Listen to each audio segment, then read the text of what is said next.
You're listening to Ernestly Speaking, the only weekly podcast that covers friends, foes, and anything that goes. And now, for your badass host, Ernest Owens. Surprise. Nobody saw this coming. This is a special edition of Earnestly Speaking. Sometimes, when there is like an earth-shattering moment, not that there's not a lot of earth-shattering moments that take place, but when there are those weird, interesting situations that come, I will just fall from the sky and give you all a surprise digital drop, a bonus episode, a special edition. And this definitely required a special edition. So I don't know if you were living under a rock this weekend, but you probably saw that Meghan Markle and Prince Harry interview with the Queen, Oprah, who, I stand for. And I just have so much to say. And I was like, you know what? I couldn't wait to do my typical episodes that I do weekly. So I said, you know what? I'm just going to have a special episode, a briefer episode, just to talk about what happened. And also the follow-up, because I did watch the Monday morning CBS special with, of course, her bestie Gail, where Oprah shared more details and clips about what went down. So, yeah, we're just talking about this royal hot mess, the royal racism and all the drama in between, because the tea was very hot. And I just want to say that, I told y'all so. Okay, so let's start from the very beginning. Back in 2017, when there was a lot of buzz and chatter about this royal wedding, I wrote an op-ed for Philadelphia Magazine talking about it, and I was just not here for this royal wedding. I mean, I was like, sure, they're going to get married, but there was a lot of people that got really hype about Meghan Markle, who was an actress, who had a career. Fuck whatever Bethany Frankel, whomever was talking about. I mean, she is selling skinny girl margaritas and shit. I mean, she's making a lot of money off of that. I think she sold it for $120 million, they said. But Meg, she was trying to act like Meghan Markle wasn't already somebody.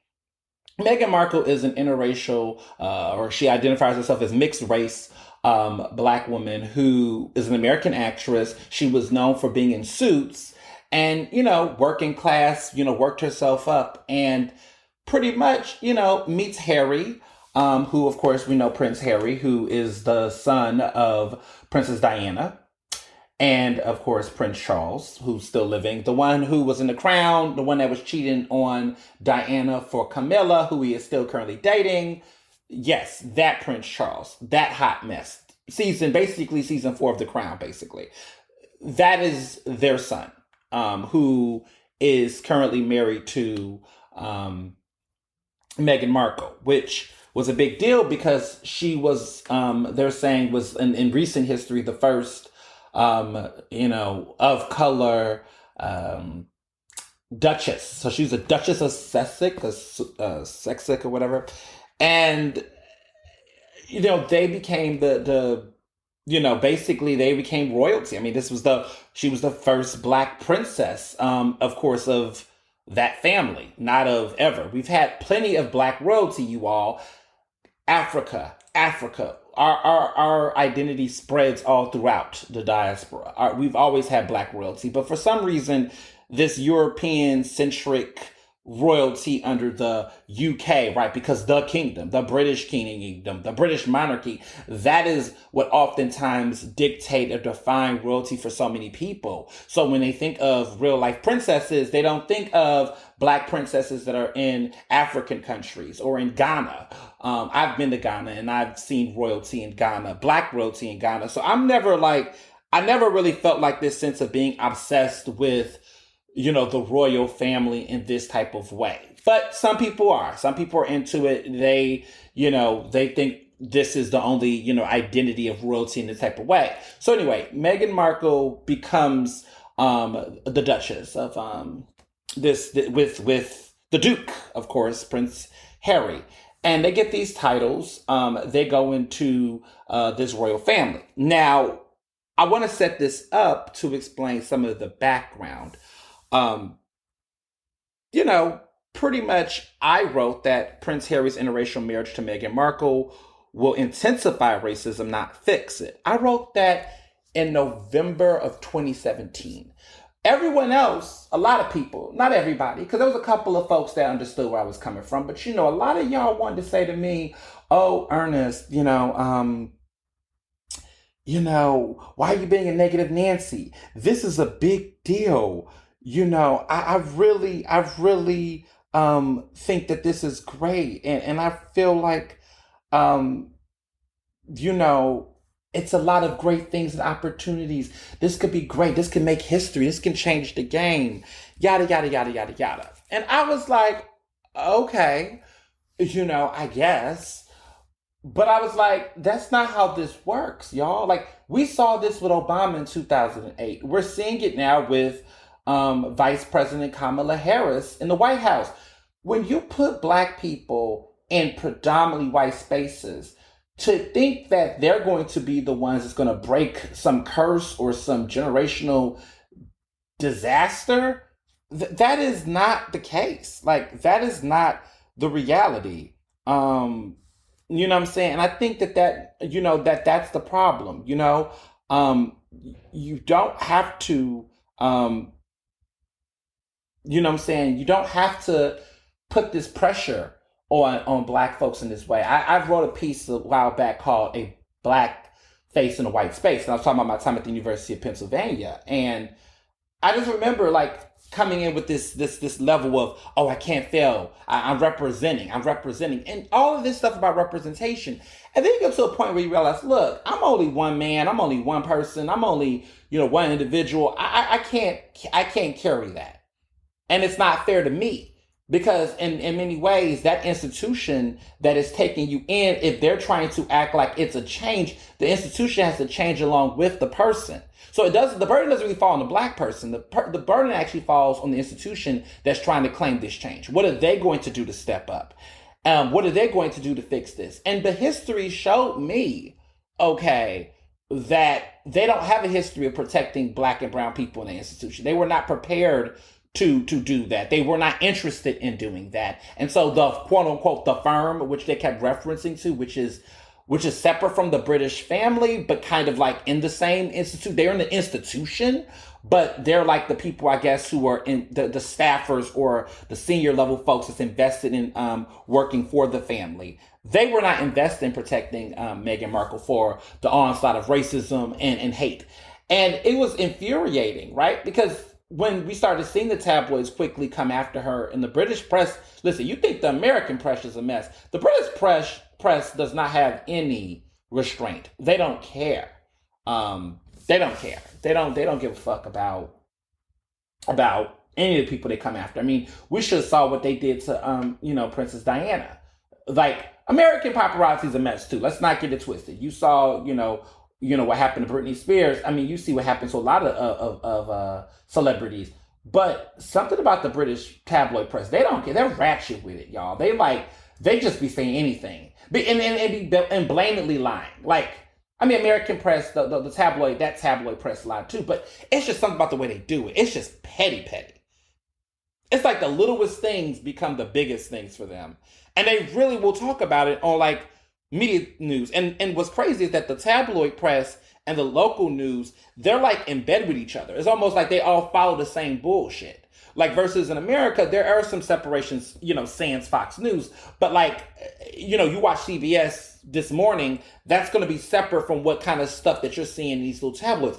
They kind of embed it in a way where they make everything news. Even the juiciest, most salacious shit becomes like their news. And we've seen some of that in the United States, but there is some, there's still a moment of some level of like pause on that, right? But they run with it. They're a different beast. I mean, Piers Morgan gets to do general news and be taken seriously. Like, we don't have a Piers Morgan in America that do general regular news. Like, we have people like Lester Holt, right? Respected, dignified journalists like Lester Holt, people like Gayle King, folks like that. I mean, you don't have a Piers Morgan on regular TV. Now, cable news, that's another beast. But they got Piers Morgan on there like he's a real legitimate journalist that should be respected, not a big old racist, messy ass, coward.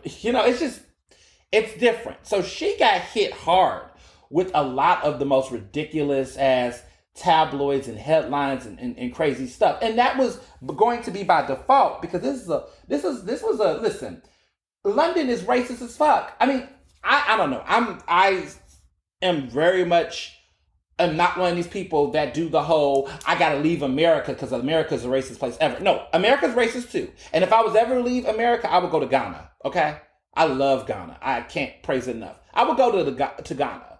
Ghana has their issues too, colorism, fading cream, all that stuff. That happens all across African countries and all across the world, to be honest. I mean, you can find stuff like that in India. But that being said, there is something about just the racist history of places in Europe. And we know this, the colonialism, the imperialism. I mean, Paris, people love the fuck out of Paris, France. They love that city. They go, oh, Paris that. Paris is racist as fuck. Have you spoken to black people who went to Paris that are not rich? It's racist. My friends would go abroad and they'd be hyped about Paris. They'd be like, yo, I don't know about Paris, honey. Child, okay. They're not hyped about Paris like that. I don't really know that many black people that went to Paris that did not tell me some stories about it. And then they would tell me how it would smell and stuff. Listen, never been to Paris. I don't think I haven't been anywhere in Europe. I've been to Israel. I've been to Ghana. I've been to Peru. I've been to Canada. But I haven't been anywhere in Europe. And I'm not excited about Europe like that. And shit like this is why I've just never been crazy about going to Europe. I will go, where's my next country I would probably go? I mean, I've always thought about Australia, but that's a little too far. But especially now during this pandemic. But places I would go there. I would definitely would like to go to Australia. That would be interesting. I would be curious to go to, Russia used to be on my list, but not anymore. Okay, I'm staying far from Russia. Cuba, my fiance went to Cuba. But anyway, I'm just not excited. I'll probably go to another African country, to be honest. I'm just not crazy about Europe like that. And I think there's reasons why. Now, I do love a good European chick. I'm going to actually be on a popular talk radio show in London, later today talking about all of this. So I'm just giving you all the black gay male perspective on all of the stuff that's happening with this royal racism. That's what we're going to just say. # royal racism. But anyway, this was all set up to fail for her. This was a disaster waiting to happen. We saw, when Obama became president, my mama, the day she saw it, she just was like, oh God, I hope they don't assassinate him. And they didn't. But they definitely assassinated his character. They definitely came for Obama without no avail. I mean, he did achieve some things, right? We did get the Affordable Health Care Act, which, thank you for letting me stay on my mama's insurance and my parents' insurance till 26, because I'm now 29 and shit. I'm trying to get on my future husband's insurance because I don't want to pay health insurance. Somebody's got to pay for it, and it's not going to be me. But it's a lot. So, it was set up. I mean, even with Kamala, everyone's like, first, why do we keep getting so caught up in representational politics? Representation does not mean anything when it comes to trying to change and dismantle systems of oppression. They will put a black face in any position and still fuck over us. That's the new game. So now representation is a new way to hide racism now. So they'll put black people in the front, but if they don't have any power, they don't have any protection, it doesn't matter. And that's what we're learning consistently, that without the power or the protection, it doesn't matter. Obama was not protected as much as he could have. He did have power. He did yield it in ways that were sometimes good and sometimes bad, right? The drones, right? The immigrants in those cages. There's a lot of things that could have been done, but I digress. London was racist. Their prime minister is Boris Johnson. Okay, let's just start there. He's basically Trump too. All the Brexit crap. That's all him and his party, okay, who are very much so conservative and very much so invested in very xenophobic ideologies. So you got that going for London, right? You got that going for the United Kingdom. You got that going for England. You got that going for the whole UK and the whole everything with it, right? That's happening. And that's happening while this family has a history of racism. Y'all saw The Crown. If you haven't watched it, I'm so happy I watched season 4 like I did because I really binge watched it. But the Margaret Thatcher stuff, I mean, there's always been a racist history. So Meghan Markle was walking into that. What comes out of this, and this is when stuff gets really messy for me, is that one of the early reports is that Meghan Markle made Kate Middleton cry around something around the wedding. Well, we find out in this interview, which can we, um, that basically it was the other way around. Kate Middleton made Meghan Markle cry around something with the Flower Girls and whatnot. So you're just sitting there like, so what the fuck? Like, so the entire time they've let this rumor go, and the firm, quote unquote, the royal family, did not get ahead of it, did not clarify because they wanted to protect this white woman. Kate Middleton, by the way, is Prince Harry's sister-in-law. She's married to Prince Charles, who is not talking to Harry. Their relationship is estranged, and it's a lot. It's a lot. So there's a lot of issues going on with the family. And Kate Middleton, remember, she had her royal wedding and it was a lot of chatter about that. And let me also be clear. Sorry, back that up. It's Prince. So Prince Philip is the one, you know what I'm saying? Prince Philip is, well, they're making some clarifications about one aspect, which I'm excited about, but I'll get to that. So Prince Philip is the father of, so people can keep up, because there's so many princes, and I want to make sure that I have everybody right. Because this royal family they all use the same type of, they don't use the same exact titles, but they use the same, types of, like names. And so I want to make sure that when I say this, everybody's on the same page. So, Prince Philip is the Duke of Edinburgh. So for context, for people who want to understand how these families work, he is the husband of Queen Elizabeth II. And so basically Queen Elizabeth is the queen. Okay. Then you have Prince Charles, okay, who is their son. And Prince Charles is the father of Prince Harry. And then, but then there's another Prince Charles, and Prince Charles is also basically, he's like a junior. So like basically that's their dynamic. So like, for example, one of the things that people, Prince William, take that back. So let me bring this all back. Prince William is the brother of Prince Harry. Their father is Prince Charles. Prince Charles was married to Princess Diana. For all clarifications, I'm trying to keep up with my princes. I'm trying to keep up with my princesses. So, for people keeping up again, let me back this all up. So you have the Queen, Queen Elizabeth. She's married to Prince Philip. Prince Philip is an old man. Very old man, clearly. They're both old. The Queen is 94 years old. So she's married to Prince Philip. Prince Philip has a son named Prince Charles. Prince Charles is the one who was married to Princess Diana. So those two, Princess Diana and Prince Charles, has two children, Prince Harry and Prince William. Prince William is married to Kate Middleton. That's his wife. And Prince Harry is married to, of course, Meghan Markle. All right. Keeping y'all on the pace. So let's back this up a little bit so that this can all make sense. So, Prince Harry's brother's wife, aka Prince William's wife, Kate Middleton, okay, who had the royal wedding many, many years ago, probably back in 2007. She basically was accused of calling, basically she was accused of, in the press, they framed it that Meghan Markle was basically making Kate Middleton cry. The press ran this story, everybody ran this story, but privately, that was not the case. Actually, Kate Middleton was the one who made Meghan Markle cry, and that was where all the drama started.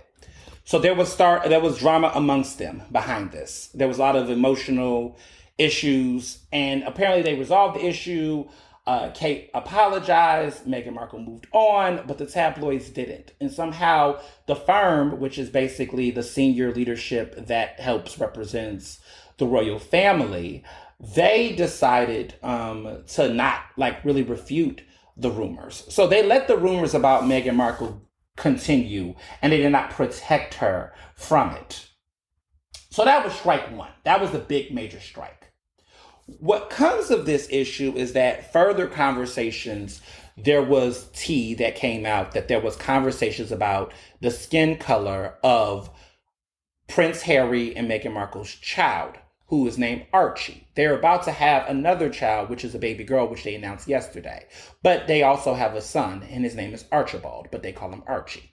So Archie is a baby that, clearly he's, Harry is with a mixed race woman. So of course that child gonna have some melanin.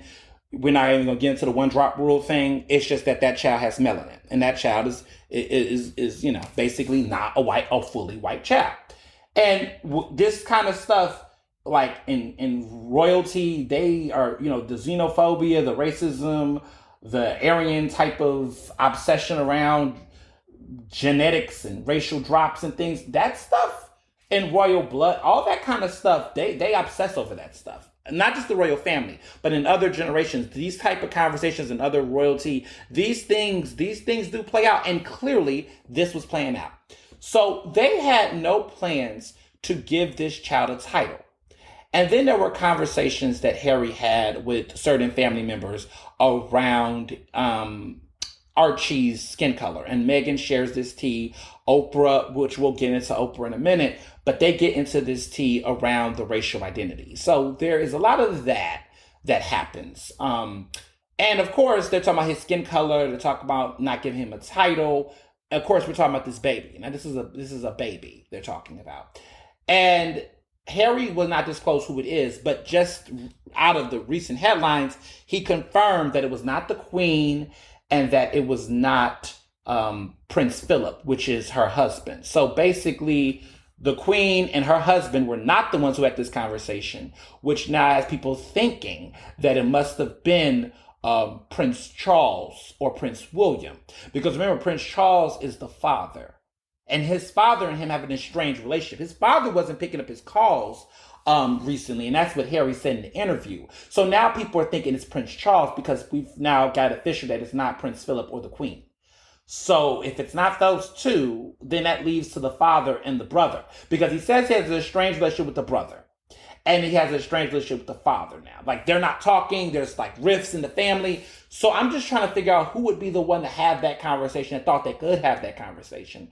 And my speculation is I think it's Prince Charles because he's older. He would be the one in lead. But it could have been Prince William, but I think Prince William with Kate Middleton, I think that that's none of their business. So it wouldn't really make that sense. I see that as a father. I could see a father saying it more than the son. But I wouldn't put it past Prince William either. I don't put it past any of these white people. But they've clarified that it's not Prince Philip and it's not the Queen who had these conversations. So that's I don't know if the word is the release, but they did not raise concerns about Archie's skin color, is what has been said for clarity. And even Oprah followed up and said that was the case in CBS This Morning. So that's the clarity. But we still have suspects. And so I don't think it was Kate Middleton, of course, Prince William's wife. Clearly it wasn't Fergie, because the way that Meghan describes it, there was a relationship between Fergie in a positive way. It seemed like there's a positive relationship here. But the thing that is interesting about that conversation is that in spite of that being said, they were still trying to be dutiful and work with this family, the royal family. And I'm just like, listen, everybody's different. It couldn't be me. It couldn't be me. So things got more chaotic because they were trying to basically get security. They wanted more protection. They didn't feel like they were being protected from the press. They didn't feel like the family was doing that. And there was more issues around protection for the son, which is the son I'm talking about, Archie, and for Meghan, and and all of that. They didn't feel like they were being safe. Right. Black women in predominantly white institution don't feel safe. We've heard this story so many times. But there was all of this concern around safety. And eventually they said, okay, maybe we could run to Canada, which is a British territory, and, kind of get away from all of that that's going on over there in the UK. So they go to the Canada, and they're also not guaranteed any safety, pretty much. They're like, you know what? We can't do this. And in a nutshell, there's more issues around that, which makes them feel like, you know what? If y'all not going to protect us, then why we got to be obligated to do anything for you? I mean, that's my interpretation of the situation. But in a nutshell, what was being said was that, okay, if there's no protections, if there's none of this, then why are we still committing ourselves to doing this work under the British Crown if we can't even get the British Crown benefits? So they decided that, in other words, they were forced to basically be out of the family. I mean, they clearly were. I mean, they weren't giving Archie, a little baby, a title. So this child was going to grow up with royal parents and not have a royal title. So in other words, they did not want that boy, okay, to have the royal DNA with his black genes and basically turn the royal family and turn the royal kingdom out. So everybody who was acting like this was going to change the castle, it was going to be a black, they were like, he will not get a title. We are not about to do that.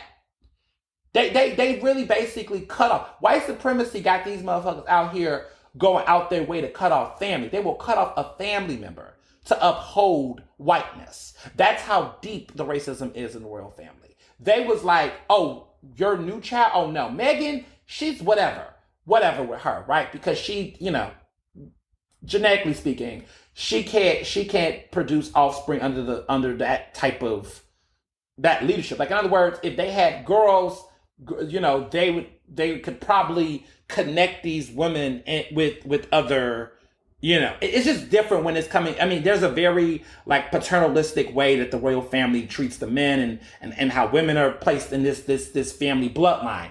I think they were very adamant on making sure that he did not produce a male, especially a male carrying Markle's black DNA. Because that's what it really boils down to. Like, when you're having Eurogenic type conversations about skin color and complexion, why are you having those conversations? Like, I'm not crazy here. Don't act like I'm over here doing conspiracy theories. I mean, that's a real, like, if they're asking those questions, what would the purpose of that be? Especially when they're removing the title of the child. They do not want to carry a black bloodline in that family. Chances are, probably already do have a black bloodline, clearly. I mean, we saw that with American history. Everybody was acting like there were no bloodlines of United States presidents to black people. Child, 2 fucking words. Thomas Jefferson. We had it at the very beginning of American history. Okay, Thomas Jefferson was out here sleeping with his black slaves. Okay? We know the information. We know the history. And people tried to hide that for many years, to try to make Thomas Jefferson like he was just this good man who was the one against slavery. He was the 3rd president of the United States, and he was out here cutting the fuck up. Sally Hemings, okay? That was the woman he impregnated. That was the woman that he kept from the rest of us. And his children, those descendants and relatives, still go out to the media today sharing their stories. So let's be very clear what was going on with Thomas Jefferson. But I think that was happening in the royal family too. I think the royal family definitely has some other black ties. They may not want to let people know. They probably kept it a secret. But this being so public, they couldn't hide it in the 21st century. So that all being said, there was no point. At this point, they take security away. They don't give the child a title. They're not going to give the child a title. They cut the family off from security. So they left these people out for dead. And so in many ways, the royal family pushed Harry out and Meghan out.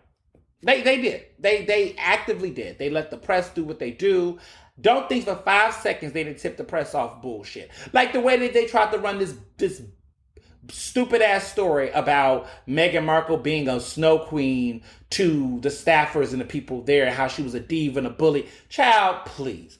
If you saw Meghan Markle in that interview, do you? I don't know. I'm a good judge of character. I don't get the energy that she's the type of person that was out there cutting up like that. I just don't see it. I don't see it from her. I think that I saw in her what a lot of Black people have to experience is that there's this part of you where you're in a fucked up situation. You're trying your hardest to be above it. You're trying your hardest to move forward. You're trying to do something great amidst all of the fuck shit that's in your space. That's what I got from Meghan Markle, was that she was trying very hard to make a situation that she knew was contentious. And she was going to ride for it. She put her career aside, y'all. She put everything aside to rock with Harry. And I mean, that's a ride or die. That's crazy to me personally. But that's love. She loved him. This is what she did. She loved this man.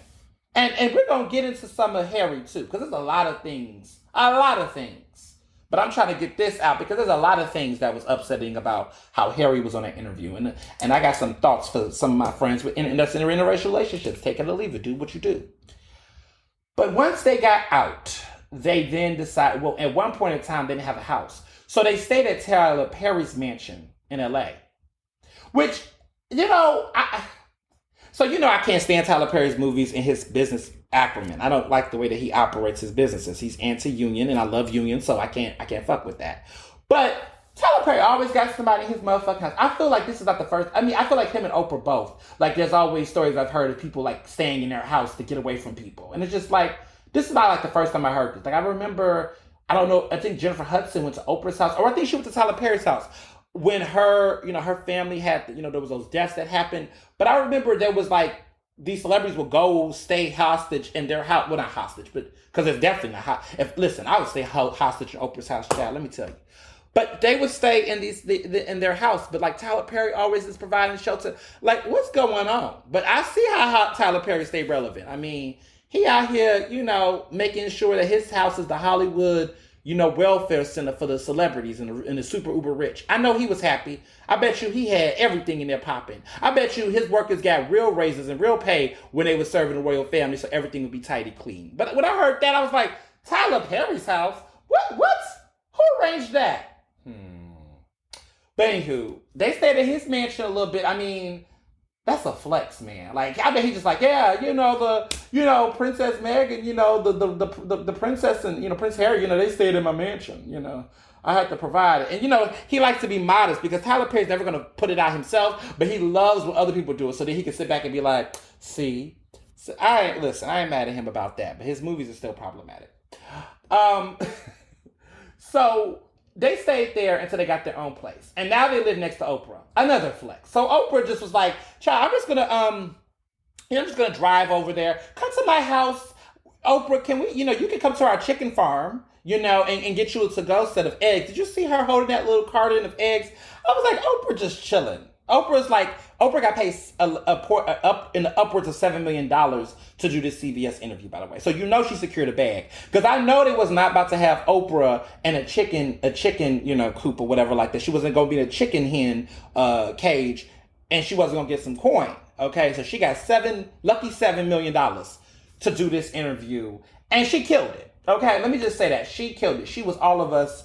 And Oprah is such an Aquarius, y'all. They were talking about somehow she said, wow, when Meghan Markle said that the situation made her suicidal, which isn't a laughing matter. I mean, that was part of why they left. And they called it the Mexit. I think they were like to say Blexit, but Meghan was like, they always got something to say about Meg. They always find a way to Meg something. And I know she's tired of this shit because they kept, always connecting her name to something messy or scandalous the British press did. But Meghan Markle, she went, she was at one point in time very suicidal. Her mental health was not there, even though she was pregnant, and she was publicly looking good. I mean, they met Jay-Z and Beyonce at the Lion King premiere, and everything was looking glamorous, but behind closed doors, Meghan was going through it, okay? She was going through it, and at one point she was interviewed in South Africa, and she kind of disclosed that there was some stress there. And we could all feel it and see it in her, just her whole body language. You could just tell. But she was keeping up appearances to a certain degree, but behind closed doors, she was going through it, and to the point that she was suicidal. Her mental health was challenged, and that's so sad. Like, that was devastating. Oprah the Aquarius was like, wow, such an Aquarius thing to do. My fiance is an Aquarius. Some of my closest friends are Aquariuses, and they just don't know. They have like no emotion sometimes, and sometimes you just be like, poke, poke, poke. Can I get something out of you? Like, so my friends, I'll say something like, can you believe it? Like, yeah, that's fucked up. I'm like, that's it. That's all you gonna give. So, I mean, Oprah was just like, wow. I was like, Oprah, where's the tissue, sis? Like, but I mean, Oprah had, Oprah is an incredible interviewer. It is no shade to Oprah. I just thought that was just like such an Aquarius moment. But anywho, yeah, she was going through it. But Oprah, I would just say throughout the interview, she killed it. I mean, she always kills. She's a legend at what she do. And as somebody who's interviewed Oprah, she's a great interviewee and she's a great interviewer. And, yeah, that's my little flex. I'm gonna have that little flex for 5 seconds. But she was great. I mean, it's a master class for folks who have never seen Oprah do what she do. I mean, I grew up seeing Oprah for years as a child, just watching her on her show and doing her thing, and it was fascinating to see like a younger generation. Look at me sounding old. I'm 29, y'all. Don't forget. But it was interesting that a lot of people understood why folks like myself and others say Oprah's that boss, because she is that boss. Who can get the royal family to pour out? Listen, Oprah the type of person where I could lay on the couch and just tell her my social security number, my EIN number, and not even think twice, because that's just how good she is. I'll be like, man, my number's da da da da da. I just be just flowing. Okay? I mean, because she was just, listen, if you was going to ever spill your business out on national television, let it be Oprah, y'all. Some of y'all be out here giving it to Wendy Williams and giving it to, some of these other folks out here.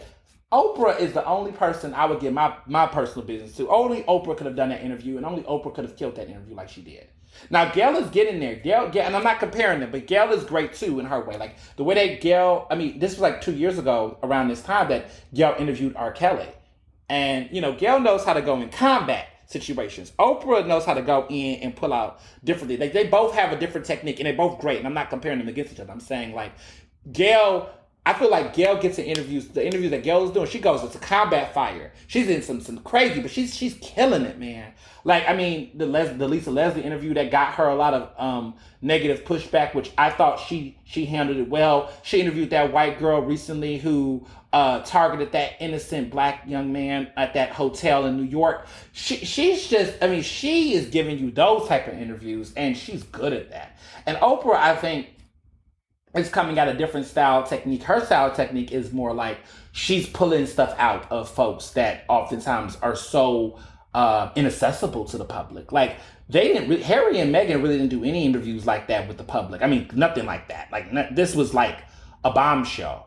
Sad that it had to be a bombshell in these types of terms, but like, this was, if there was anyone to do it, it was Oprah, and Oprah killed it.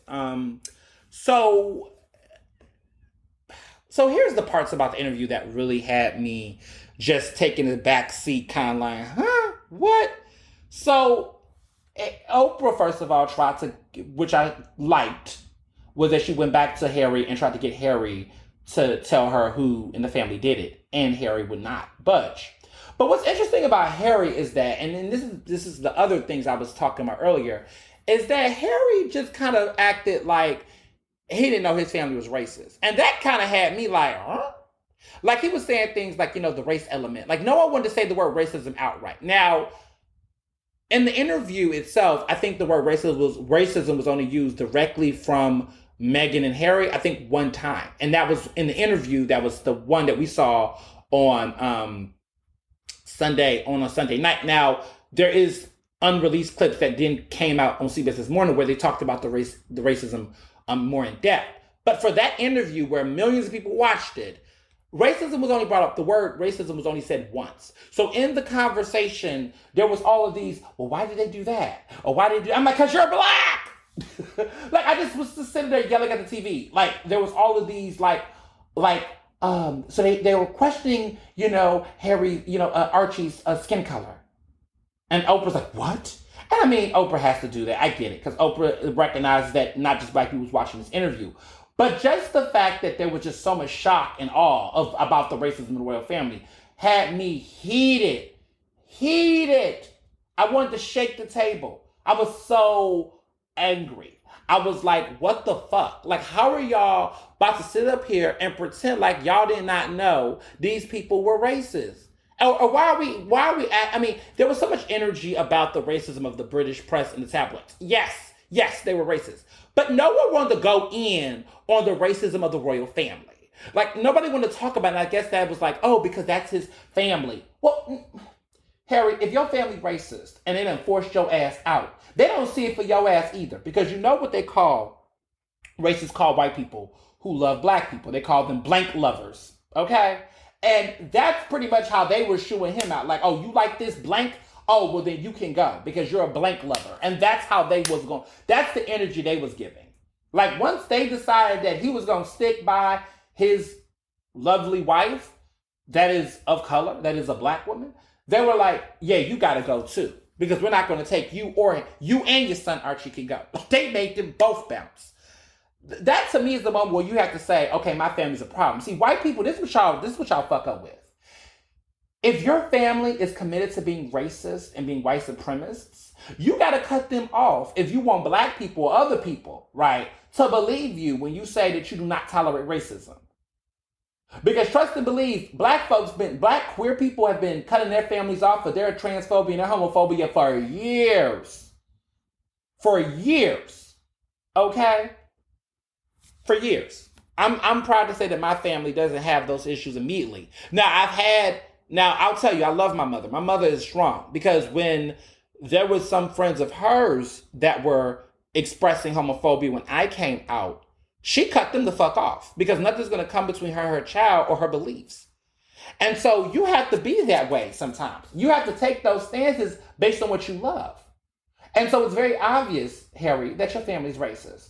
And he was acting, I mean, everybody wanted to put everything in the press, but like, no, child, your family's been running that empire, this have had influence. That racist influence definitely bleeds into society, which definitely, I mean, come on, are we going to ignore the centuries of genocide and imperialism that the royal family has had? I mean, come on. It's easy to call the royal family racist. It's easy. It's a monarchy. Abolish the monarchy. Hashtag abolish the monarchy. Like, why are we having this conversation? Like, why are we pretending like we don't know what the fuck is going on over there? But everyone's obsession, we was all kings and queens, they said. All of us were? No, we were not all kings and queens. And an obsession with monarchy. Listen, I had to watch Black is King last night to sanitize all of the white supremacy that I was enduring watching this shit on national TV. Like, I had to sanitize my mindset. I did not watch Coming to America. I did watch it. We're not going to have that argument. I mean, that could be its own special edition. Child, mediocre at best, but the old heads can like it and have their nostalgia moment. I wasn't really here for it. And when I found out that Kenya Barris, you know, the one who wrote Blackish and Black as Fuck, the one who tries too hard, yeah, that guy wrote the screenplay. When I found that out, I said, oh, well, there you have it. Say less. But moving along. It was not hard for Harry to acknowledge the racism in his family. He should have. He played that role that a lot of white people in situations like this do, which is, I'm going to do the I didn't know until I knew moment, right? So he said something like he was, you know, he wasn't aware of unconscious bias until he got with Meghan and saw what she experienced. Really? You, the one who wore the Nazi costume? That Harry? The one who had the headlines about it? Like, there were tabloids talking about it. Front cover tabloid news, front cover news of Harry wearing a Nazi costume at a party with a swastika on the shoulder. Like, he couldn't even act like he didn't know. Okay? And how he's allegedly defended racists and other things. Child, Harry, now see, this is where you fuck up, Harry. This is the part here we could just say, listen, I had the same views as my fucked up family on race. I, too, was a racist. But I got some help. And my family is in a sunken place, y'all. And we had to get out. Like, say that. Maybe not like that, but say that. And then I could be able to understand. Like, he was talking about he was trapped in the system. Dude, if you don't sit your white ass, listen, he was like, I was trapped in the system. And it started getting real, like it got a little cringy. And let me be clear, I understand what point he was trying to make. But there was a lot of victimhood he was trying to do. And Oprah was pushing back on some of that. And shout out to Oprah for doing it. But there was moments in the interview where he was just acting like he just so unaware. So unaware of how his family wrote. Child, you are royalty. You are a privileged white man. If you trapped in the kingdom and everything, oh well, you was never trapped in poverty. You was never trapped in unemployment. You was never trapped in systemic institutional inequality and inequity, but you trapped though. Okay.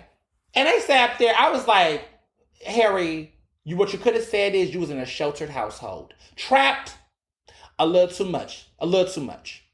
Maybe, okay, you experience a sheltered life. A guarded life. Okay, fair. But trying to, reappropriate oppressive terms to describe your situation when you belong to a system that oppresses other people, people on classist tropes, racist tropes, gender tropes. I mean, come on.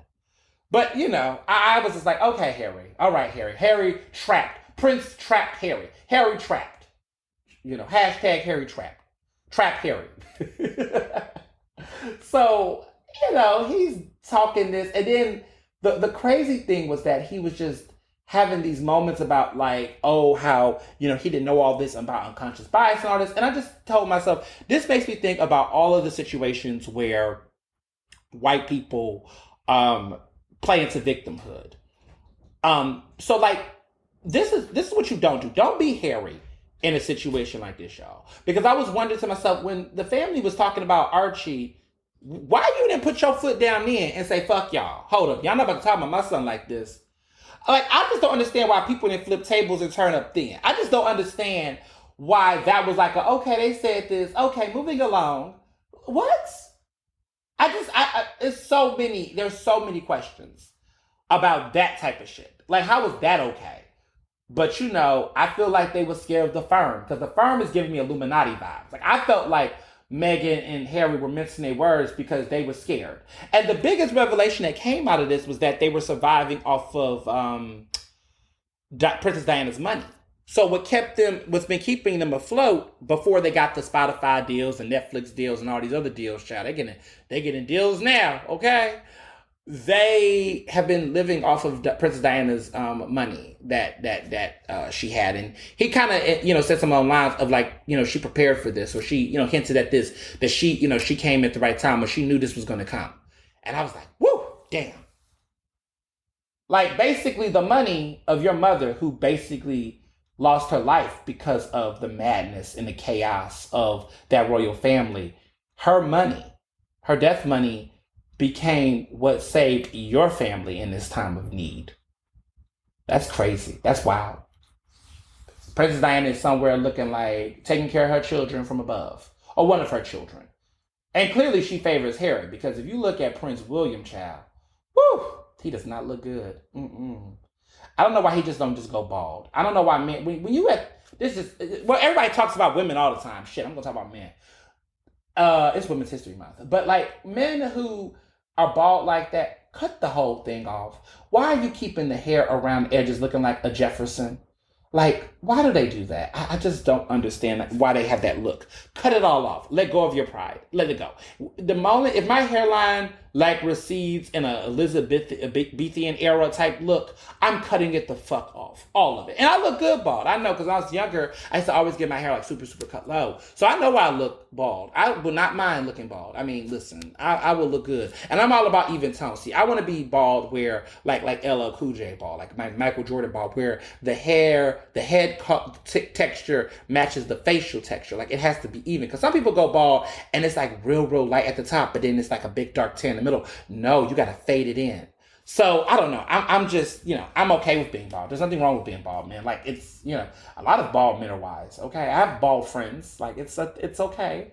It's not bad at all. I mean, there's some good men who have, I think some guys look better bald than they look without. Like, I think Morris Chestnut looks good better bald. I mean, he used to have waves back in the day, but now he's bald. He looks good bald. Omar Epps. Is that Omar Epps? I think the actor. Yeah. He looks good bald. I mean, you can look good bald. I mean, listen, there's nothing wrong with that. I don't know why people just like don't fake it. Like I remember LeBron James kept doing that thing where he was just trying to force it. I'm like, LeBron, you listen, sir, sir, you're the king with or without hair. Just embrace the baldness, okay? So so all that's going on. All this to say that it just looks like he was jumbling on the fence with how he wanted to discuss the race issue. And that was very telling within itself. And I feel like there's a lot of people, and I have friends who are in interracial relationships, and some of them I've talked to, and they'll say things like, oh, it's just awkward. We just don't talk about the race thing altogether. Excuse me? You are a black man dating a white woman, and you're not talking about race? She doesn't feel comfortable talking about it? Oh, this is a relationship that does not plan to last. I'm sorry. I don't understand how they have not been talking about it. And not only talking about it, but acting about it. And the burden should not fall on the person of color in that relationship. The burden should fall on the white person to do everything in their part to make sure that their partner is safe and they're checking people in their family immediately or willing to go to hell and haywire. If you're not willing to cross that line to cut a motherfucker off for disrespecting your wife or your child, then like that says a lot about how much you tolerate racism. And Harry needs to do some training. And if Harry needs some support on the racial front, y'all give him my number. Because, I do facilitate conversations and dialogue and all that stuff. And I know some people that do. Because I was sitting here looking like, Harry, you was a part of the problem. You was a part of the problem. And you can tell, I get the sense that they've had some conversations, some arguments. There's been a lot of learning on Harry's part. Harry looking like all this race talk is stressing me out. You can see the way he looked. That hair scraffled. He looking a little dirty. Not dirty like he's bad hygiene, but he looking a little stressed. You can see the stress. He like all this talk about racism is stressing me the fuck out. Well, welcome to the black community. Welcome to 400 years of being black. Because we have to think about all of these things and stress about all of this stuff on a regular basis and somehow still look beautiful because I'm gorgeous and I have had to keep myself up in spite of it. And so many black women who have had to endure sexism, racism, and all of those things and still have to keep their spirits up and their health up and their wealth up and everything else in between with their self, right? That's not easy. And Meghan Markle has had to do that. And what it proves and it shows us is the limitations of colorism. Not that she does not benefit from colorism, because let's be clear. If she was a darker hue, if she wasn't quote unquote mixed race, there would not be a conversation right now. There is something, she has white passability to a certain extent, right? And the thing about it is that because the rest of the world reminded everybody that she was black, the colorism didn't benefit her in that same way in this situation because people's fixated in whatever that quote unquote drop was rather than fixated on everything else that was happening at play. Like Meghan Markle in America, colorism benefits, black women in America in various ways. And in ways they don't, because at the end of the day, you're still black, right? You're still black. But there is something to be said for like, if you look in media, right, the people that get to lead these conversations on race and identity are often people that are mixed race. They're often people that are light skinned. I think I'm not trying to throw shade. I'm just saying the fact. When you look at some of the people who are getting hired to talk about race, you see white women, right? Like the woman Robin, who's got that book, that white fragility book, her book is selling off the shelves. She's a white woman. And she's got a New York Times bestselling book out about race. Like, can black women get anything? Can black people get like any fucking thing? Like, white people turn around and be the byproduct of the issue that hurts us and then tries to be the expert on what hurts us. Like, we don't get any. Like more people was interested in buying a book about white women about racism and white fragility than they did of black people. Yes, some people bought the anti-racism book by Old Boy, but like it's something to be said that white women in this business can prosper off of talking about anti-racism in this type of way. Just saying. Just saying. Like the fact that I see people who will hire light-skinned people or racially ambiguous people who keep, some of them, not all of them, that will keep pushing that narrative around oh my God, I'm struggling between two identities. Can you... my white side, my black side, there's always that narrative that people lean onto in these conversations. Why is that the leading draw around racism conversation in the black community? That in media, they're so caught up in having an obsession that whiteness have to sometimes be censored in those conversations around race rather than just straight up conversations by black people who are not racially ambiguous, who are not white passing, that just want to talk about being black in America. There's always this narrative that we have to include an element that appease white people around that passability or palpableness, right? That they will only hear racism conversations from white people or very, very light-skinned people.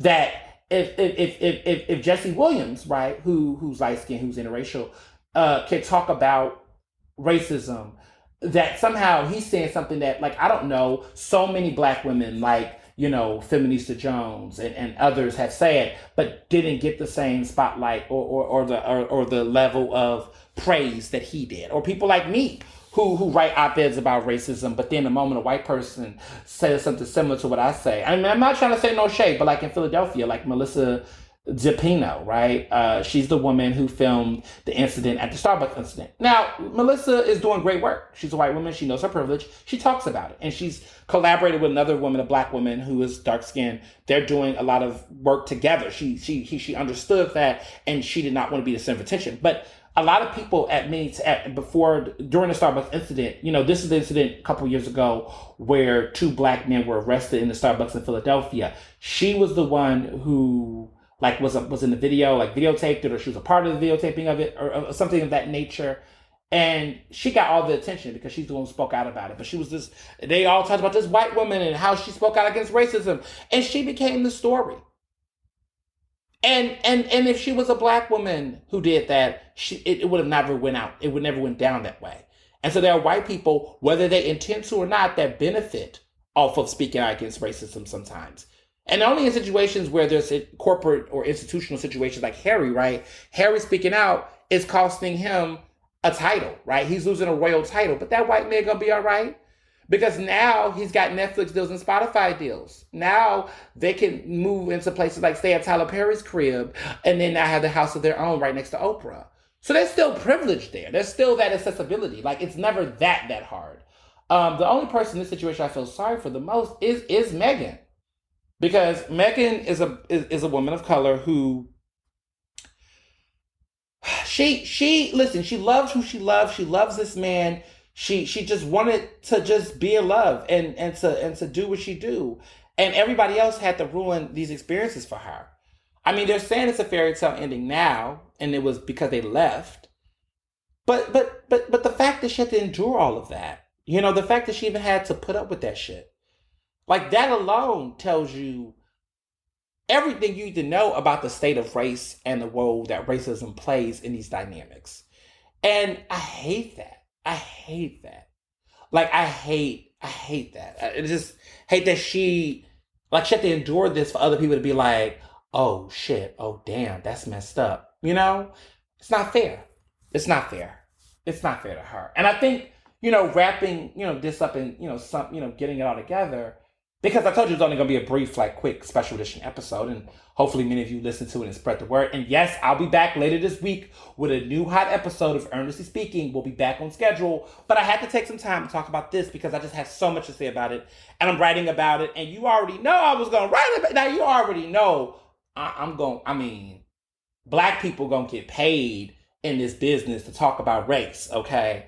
Oprah got her 7 million. I'm going to get my triple 4 digits. I ain't 7 figures yet with my, but I'm gonna take these 4 digits, for these writing pieces. I'm gonna take these 3 digits, we're gonna make it happen with these interview appearances. But this is the stuff that I'm saying. We have to hear more black voices talk about racism. And it was a wonder. I mean, first of all, shout out to the black women who were at the UK getting Piers Morgan the fuck together this morning because he was on his bullshit. Piers Morgan, I don't know why.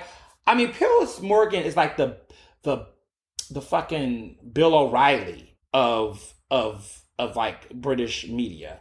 Like he's always trying to find a way to come through with the bullshit. So Trisha Goddard, who is a well-respected British black media mogul, she dragged the hell out of Piers Morgan around the claims of racism and told him basically that as a white man, he ain't in a position to say what is racist and what isn't. And then there was another woman who got on air and got Piers Morgan together again because she was calling out how racist the British throne has been. And, I'm just happy that we're having a collective diasporic conversation around the British monarchy, because for too long the Black Brits has been trying to tell us about the racism in London, and there has been folks, and them people, them ADOS people, who all about trying to create all this xenophobic rhetoric around who's African descendants of America, who's not. Listen, I'm very much aware, and I want to be very clear that yes, there are African descendants in America. My family is African descendants of America. We're not from other countries to my knowledge. We're not direct descendants outside of other countries. So we're not from Britain. The only countries that we are connected to are African countries. There might be some other folks that then came in, but really we're direct descendants. We're American descendants from slaves. That's my family's history. They from the South, then came to the Midwest, and then hello, here comes baby Ernest. That's my heritage, right? And so when people ask me what am I, I'm Black. Like I don't have like some folks like to say I'm Caribbean American, and that's their identity. They're Haitian American. There's some, they're all of these other identities, and that's fine. But I'm just Black, and I was born in America. I'm a Black American technically. But I understand that what I want to be clear about is that in that understanding about how our unique experiences around racism in America and American racism is different, white supremacy and racism is an international threat. And even though there are different circumstances, right? Like American racism has a different hue and experience compared to British racism. When it comes down to fighting white supremacy, as Black people from different aspects, we come together, and we should come together. And we shouldn't shame each other about what we think our legacy is, because the imperialism has impacted all of us. There are a lot of folks that like to talk about in Africa, there's countries that say, we were independent first. We were never colonized. And that's true. And that's fine. But that doesn't make you more superior to other Black people who live in other parts of the world. But then I also tell other Black people, that Black Americans, when we talk about what's happening in British and talking about what's happening in other areas, let's not amongst ourselves try to ignore the experiences they go through. It's collective. And so I just really want to see a more diasporic unity around fighting against white supremacy and racism, because it impacts us all. It may impact us in different types of shades and hues and ways, but we're all being fucked by it, and we need to fuck the system itself. So yes, abolish the monarchy, stand up for Black women, get Harry together, call, everything. I mean, the fact that Meghan wore Princess Diana's diamond bracelet during Oprah's interview tells you that she's calling for help. And we need to protect her at all costs. And we need to also stop celebrating these monarchies and stop celebrating this type of royalty and leadership, because as we can see, they don't see it for us. They don't see it for us. And what we have recognized and what we have to remember as Black people is that throughout all of this history, we can't lose sight of the fact that, listen, we're all we got. And a couple of comrades too, I suppose. But yeah, that's everything. That's all my thoughts on this. Be smart, abolish the monarchy, and let's get it. Ernestly Speaking is recorded in Philadelphia, Pennsylvania, and can be found on Apple Podcasts, Google Podcasts, Spotify, and SoundCloud. To stay up to date with the latest on the show, follow me on Facebook, Twitter, and Instagram at Mr. Ernest Owens. Use the hashtag Ernestly Speaking to tell me what you thought about this episode, and check out my website at ernestowens.com.